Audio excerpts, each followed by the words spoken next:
Well, hey, good morning, gamers. Welcome to the Bluecast Morning Show. I'm your host, Adam Blue, 30-plus year video game enthusiast and industry analyst. Today is January 7th, 2025, and I'm going to be weatherman for a second. It's a cold one, so 25. Yesterday was in the 30s, but felt like -9 because the wind is insane here. Today, 25 feels like 12. Yeah, it's cool because I just walked, today's the first day of school for the kids, so for the youngest, I walked them to school because it's not far. There's really no reason to get in the car, even if it's freezing out.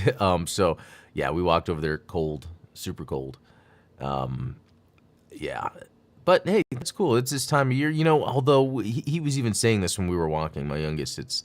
He was wishing this would be during Christmas break. This cold, there might be snow coming up here on Thursday. We would have preferred having that, on Christmas, just for fun. This is what it must feel like to have hell freeze over. Yeah, because it's crazy, because then in the summer here in Texas, it could get up to like one teens, which is insane. It's insane how hot it gets. But you know what else is hot?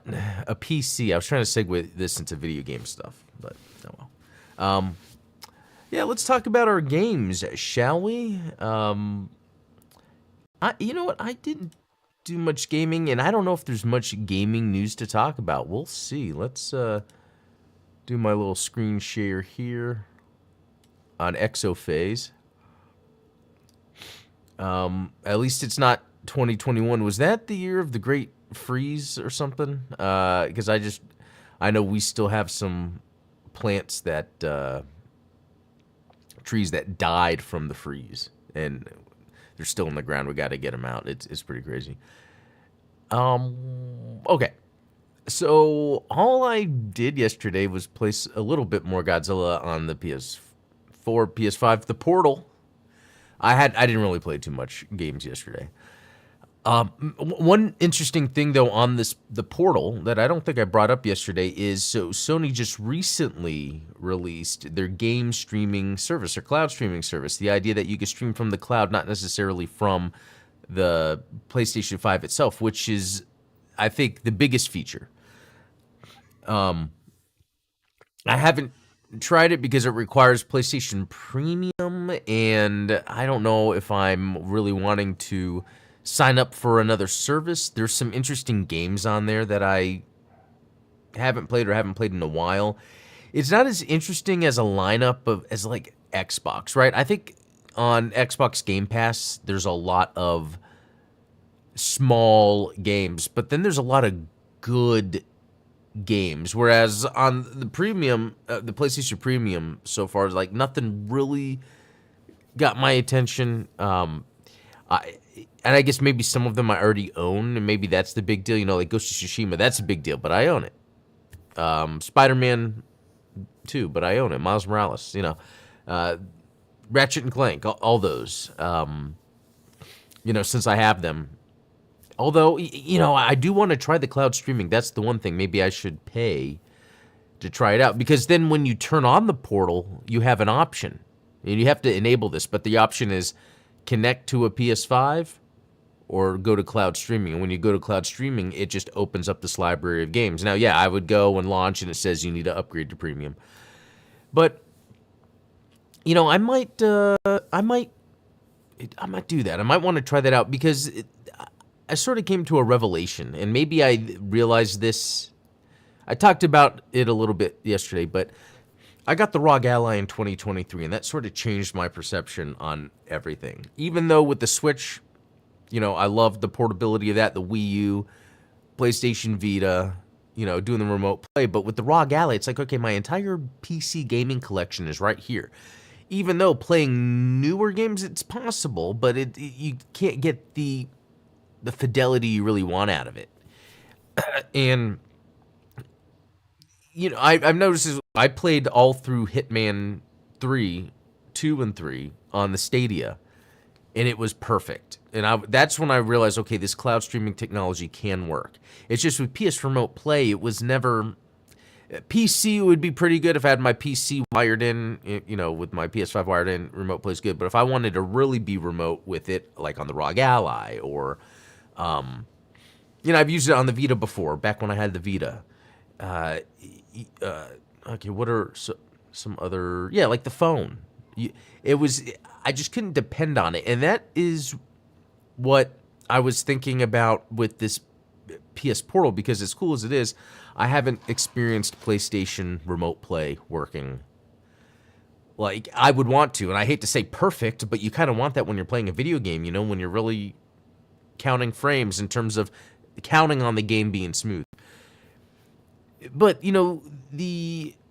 the revelation was almost like, actually, this is how I want my games in the future. I want them streamed to a device. I don't want to have to worry about my local hardware. Like holding the PS Portal versus the ROG Ally is completely different. And of course it is. The ROG Ally has a GPU, CPU, the thermals, the fans, the motors, everything to make it work. On the PS Portal, while it has the motors, which are great, it's so thin and it's so light and it doesn't get hot. And I'm like, wow, that is actually the secret ingredient here. It's beaming your data to your display, portable display, and the thing there is the buffering and artifacting. Are we at a point where that is, reasonable? Because the whole big thing with having a nice PC is to be able to play games perfectly, so you don't have to, or you can at least tune it, so you don't have to worry about any of that. And with the long play sessions I've been able to have recently with the PlayStation Portal, tells me that we're there. It's possible. And so I'm wondering with this new Xbox handheld, like, I wonder if it's not going to be a local-based gaming platform, and they're gonna just do what PlayStation Portal is doing and make it a streaming, a cloud streaming device, but also a console streaming device. Where if you have a console at home, you can stream it to the Xbox handheld to get better experience. Although I've read, and that's why I got to try this out, people saying that they have better experience streaming games on the PlayStation Portal through the cloud streaming beta than directly from the PS5. Now, that probably has to do with just how the network is configured, because you would think it would be better to stream from a PS5, but are we there? And how much is this going to be incorporated into the Switch 2? Is the Switch 2 going to have some sort of option or mode where, let's say you're playing a game in handheld mode, it uses more battery, but you can actually play it in streaming mode if you're on your network, and maybe there's a way where there's something in the dock that's offloading, like a GPU or something. It would mean it would have to be more expensive, the Switch 2, so I don't think that's how they're going to do it. But what if you had another Switch, and the Switch was on the network, and you could beam games to different Switches? I'm just trying to think of a way to get the highest fidelity possible on a Switch. Because then what's going to happen is we're going to still see, as the future unfolds, Nintendo with their local handheld hardware, where you're playing locally, so the graphics are really dependent on that. Whereas PlayStation and Xbox are going in a direction. Xbox, we don't know yet, not confirmed, but it seems they have everything to do it, where their handheld is all streaming. It's not a ROG Ally. It's not a Steam Deck. And could this also be related to Valve coming out with potentially rumored a Steam box? It's like, well, why would you need a box? Oh, well, maybe that could be a device to stream to a Steam Deck or a lighter console. That way you can get that optimal experience. So, experiencing the PS Portal has kind of changed my outlook on what's possible. It's just, you have to, not only do you have to experience it to understand it, but mileage may vary for everyone when it comes to remoting into the cloud, streaming a game streaming. I've had experience where it's like, I would never do this. And then I've had experiences where I completely forget that I am streaming. It's pretty crazy. Anyway, exciting times. 2025 is going to be big with the streaming handheld stuff, I think. Even if it doesn't come out, a lot of that talk is going to happen. All right, well, I guess that's about it. Yeah, nothing else gaming-wise except, yeah, me messing with the Portal. Is there anything else? No, because I've been meaning to get back into the VR, and I haven't. Okay. Let's see if there is any game news. I pulled some articles. There wasn't too much going on. 2 more live-action films based on PlayStation games have been announced. So, Helldivers and Horizon. Horizon, I think there was going to be a TV show. They canceled that. A movie makes sense, I think, now with budgets and everything. And nowadays, this kind of I don't know what you would call it, post-COVID world where it's like, okay, yeah, we got to keep these budgets down, not make these giant prestige shows, I guess. Especially if it's kind of unknown or newer stuff. Helldivers, I think, would just work. It's like, as long as it doesn't do anything stupid in terms of the story, just kind of being boring or dumb, like, if it's at least a little interesting, I think just the aesthetic alone would get people to watch a Helldivers movie. A Horizon movie, you know, the only thing I can think of is, like, the Horizon game, I don't get it. It is interesting, sure, and I'm sure it's a good game, but, like, why is Sony pushing this IP? There's something about it that I feel like it just doesn't land. But what if a movie is able to take what they're trying to do? So we'll see. That could be cool. So GameStop is silently shutting down more U.S. stores. Since 2020, GameStop has shut down more than 1,000 stores across the United States, and as 2025 kicks off, the retailer is bringing down the shutters on more, but it's doing so very quietly. I'm curious if there's any that are around me shutting down, because there's always been a lot around me, and it has dwindled, but I still feel like there's a lot around me. There is one, let's see, the Glade Road location, which is like the big not the big one, it's their main prestige store, because the GameStop offices are in Grapevine, which is like across the street from that, where I'm at. Then there's one further down in this town, South Lake, that's not too far. And then there's one that is, I guess, more to the west by the Northeast Mall. And those are kind of the closest, which are further away than they were before. Even though those were all there were some that were closer. Yeah, because I used to do GameStop hopping. I think there was still Babbage's or EB Games, but originally it was like Funkoland, Babbage's, EB Games, Software, etc. And then one place became GameStop, and then they bought up all of them and called them GameStop.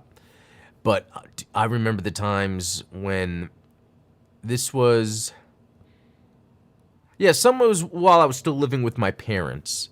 But this was like, you know, once I was working and there's an ad that's on here. I was working and gaining an income. And so, yeah, when I was still living with my parents, but I was driving and I had my own income, I guess I was still in high school. I would go drive to GameStops and pick up. I remember getting boxed SNES Genesis games, you know, games that I had always wanted. I just didn't have the income, and now I did, but they weren't yet considered retro.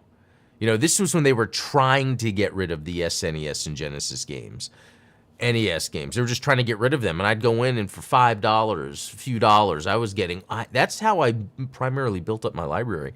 Even, yeah, graduating, living on my own, having a bigger income, there was still a period of time up until like the mid-2000s where I would just go GameStop hopping. That was like my thing. I remember Saturday morning, wake up, go drive around to each GameStop, see what used games, see what games they have that I don't have, get some stuff. Fun times. Fun times. And then it got to a point where it's like I had pretty much every game that I would want physically. And so, because, you know, buying online was much more prevalent at that time, anytime I needed to find a game that I didn't have, more than likely I would just find it online. and usually for a good price. In fact, I was using a service, it's still around, called GameTZ, back in the 90s, and I was still using that, and that was very good for getting a specific game or finding someone that needed a specific game, and then you could do a trade. I used to do that. Let's see. Some of the companies that GameStop bought up, like Funkoland, were under the same company, like Sam's and Walmart. Oh, that's very interesting. Yeah, Funkoland was the thing. That was the jam. And yeah. So I guess what was interesting though was I was still buying physical for modern day systems, so it made sense for me, for instance, to have like a GameStop membership. And all that. And I was always taking advantage of the trade-ins. I think one of the last physical games I remember buying, I think, was Sekiro for the Xbox One. Right? That was still Xbox One. I don't think it was Series yet. And I remember it's because I traded in to get it. Because I had maybe a PS4 game. Because what happened was I had... I forget when it was, 2019, 2018, I decided to sell my entire video game collection because I realized the reason I was buying these games and going GameStop hopping is because I just wanted to play so many games, and the only way to play them was to have them physically. It just got to a point where really any game I wanted to play, I could buy digitally or emulate. I would always go for buying digitally or trying to acquire it physically at a reasonable, but mainly everything was done digitally. If there was nothing, if there's something I couldn't get, sure, I'd emulate. And then, since that time, I had regretted selling the 3DS, so I bought a new one. And because I think the 3DS is still always going to have some games that can never be played or will never be played anywhere else. And it actually has the 3D on it. That makes me want to get a Wii U again, because there are some Wii U games that I'd want to play that you can't play any other way. Or I had so much fun on the Wii U playing Wind Waker and Twilight Princess, just the way they incorporated that second screen. Twilight Princess HD. And then so I was still using GameStop there because even like there was a mix of the kids. There's a mix of still buying some stuff physically, stuff like amiibos, and really I think it's been more than a few years. I just go to GameStop randomly to look at maybe what collectibles they have. I'm not even buying the games. Kids aren't even buying the games there. No one gets GameStop gift cards anymore. It's, and it's not, I wouldn't even say it's GameStop's fault. I think it's cool that GameStop was able to stick around as long as they've been able to, because it's kind of a neat, unique thing. But because it's under a corporate entity, they cannot sustain themselves. I think physical game stores will always exist, but they will have to be smaller in terms of not like this corporate oversight where there's executives and there's this pay, and then there's the the shareholders expecting a certain turnout every quarter. Like when you're inundated with all of that, it's really hard to run really specialized sort of retail. So, I think GameStop represents something cool, even though it's easy to dog on them. I remember there was a time where you could buy a game and return it. And I was okay with it because I knew that, yeah, sure, I would be buying a game that someone returned, but hey, if they tested it and it's, because I would want to be able to return a game, within that window. And then people complained, so then they had to stop doing that. It's interesting how these companies will have neat ideas, but people can complain about it and sort of maybe make them go, okay, now we have to watch out for the consumer, so now we have to be all strict and corporatized. And I think GameStop would have headed in a different direction if it wasn't for that issue, because that would have been interesting. Wow, I really went all in on the GameStop topic here. I guess it's a big deal to me. Again, it comes from Funkoland. That was the big one, and I even remember where the Funkolands were. It's funny. There was something about memory on a podcast I was reading yesterday where you can't always remember where you were. on certain days or whatever. But certain emotional attachments can help you remember. And I remember drives to Funkoland, drives to, yeah, it was all Funkoland, or Babbage's, Software, etc., EB Games. It had, but because I was excited that, oh, I'm going to look at some games.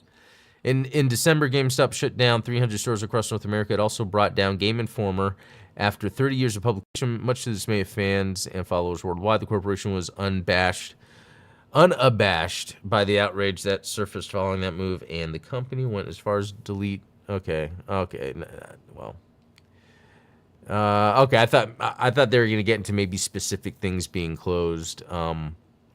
Employees are being offered severance packages and transfers, but the former is only open to full-time employees like managers. For part-time, it's transfer or bust. Oh, that's at least that's something. Okay, here's the form, but I'm wondering if anyone, if there's any news of any of the ones around me. No, I tried to search. No one's talking about it. It'll be interesting if any of the ones around me close down. Man, it's so weird. This chat panel got super small all of a sudden.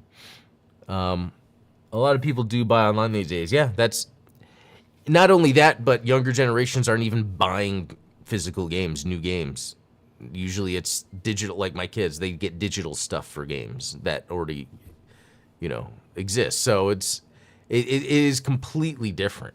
How crazy, yeah, it is.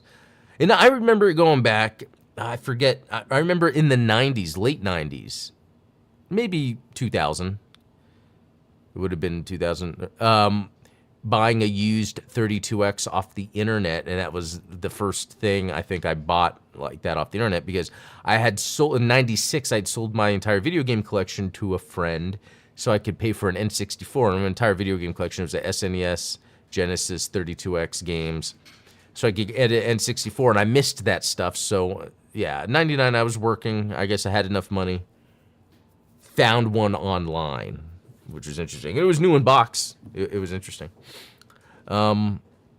Let's see. And it's just quick news. So AMD announced some new CPUs, I think the other day before yesterday or something like that. And then yesterday was NVIDIA's cards. It was really neat. Like, they showed a card. Yeah, this RTX 5070 for $549, and it looked small, and they said it's a power of a 4090. And I'm like, really? So does that mean this RTX 5070 for $549, is that better than my 3080 Ti? I mean, because that's actually pretty cool, if that's the case. The main thing was, let's see if I can find a picture. It was small. They were able to make it small. I wonder if he has it compared, because I was watching the keynote, and they showed him holding it, I think, and it just looked really small. And I think that's what they were trying to, I don't know if that's it. But, along with that, there's other cards, too. Obviously it goes up to $2,000. But here's the other thing, and I'm not too sure what this means. I might have to do some more research. Is a lot of the specs, the technology they were talking about is all AI driven. Like that they have these cards are basically powered by AI. And I'm curious. I don't know how much that is, how you refine hardware output, or is that a whole other technology that's replacing that in terms of like rendering? So like you have the hardware inside that would render whatever the graphics look like. AI is more of a software layer in a way that can help with that. So I'm wondering if it's if it's integrated and it's helping it, or like, no, we have this AI chip where it's actually doing all the calculations. And that might not matter. I just think it's interesting because, like, I guess for some people it might be weird to hear, okay, this new video card actually just uses AI. It's not a traditional video card. And I don't really know if that's actually what's going on here, or they are speaking in that way to make it sound like that's what's going on. Let's see. Okay, Blackwell, the engine of AI, because that's what the card series is called, Blackwell. The engine of AI has arrived for PC gamers, developers, and creators. Yeah, they do a lot of with the marketing, talking in terms of gamers and creators. Fusing AI-driven neural rendering and ray tracing, Blackwell is the most significant computer graphics innovation since we introduced programmable shading 25 years ago. I mean, again, it could all be marketing, but the way they're talking about it, it really does sound like this is now all AI technology and not traditional graphics cards. Let's see. There will be, in March, a 5090 laptop with 24 gigabytes of GDDR7. That's pretty crazy.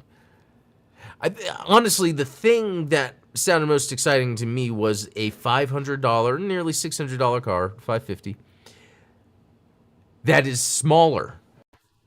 Because, like, I have a 3080 Ti, and I think it's too big. And the power, and that's the other thing, the power is supposed to be better on this. Okay.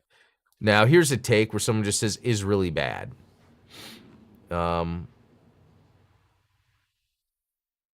Yeah, we would really have to dive into that because we had the marketing where, of course, everything's going to be possible. And when people actually get their hands on it, I follow a few YouTube channels that cover PC specs, so I'll check that out and maybe report back. Okay, there's that. Another Platinum Games director has confirmed they've left. The only reason I make this a big deal is to kind of talk about game development or studios in these terms where, it's just like filmmaking. There's an artist behind a vision. And Platinum Games is now at the point where they've lost all their kind of visionaries. And I could be wrong. There could be others that had direct impact on earlier Platinum Games. But I just think this is something that, again, it's Disney with Lucasfilm. Who is the creative visionary behind Star Wars? There isn't one now. It's just they hire people. It's when Microsoft had Bungie left, and 343, and then they're just trying to do stuff, and it's not really working. Like, the original visionary is not there. You need to have the visionary. So we'll see with Platinum what happens. Was there other? Yeah, there was a leaked photo of a Switch 2 dock by Laura Kate Dale, which I hadn't heard that name in a while, and apparently, she was a leaker from before, from years ago, maybe with the first Switch. So that's pretty neat. But I think that's it. Yeah, I think that's kind of not too much news. I mean, really, there's a lot of news if you consider the graphics cards. But what am I really gonna cover other than what I already did?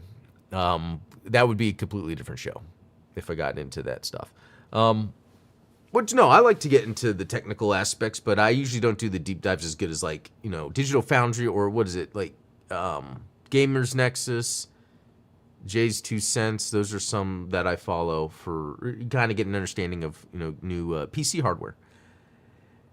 But yeah, as for it being Tuesday, what are some of my gaming plans for us today? Nothing. Nothing is really tugging at me. I might do some Godzilla, but there's not really a game right now that I'm all in on. Like in terms of, can't wait to see what I get into today. Right now, it's Gunner Breaker 4. If I can get back to that.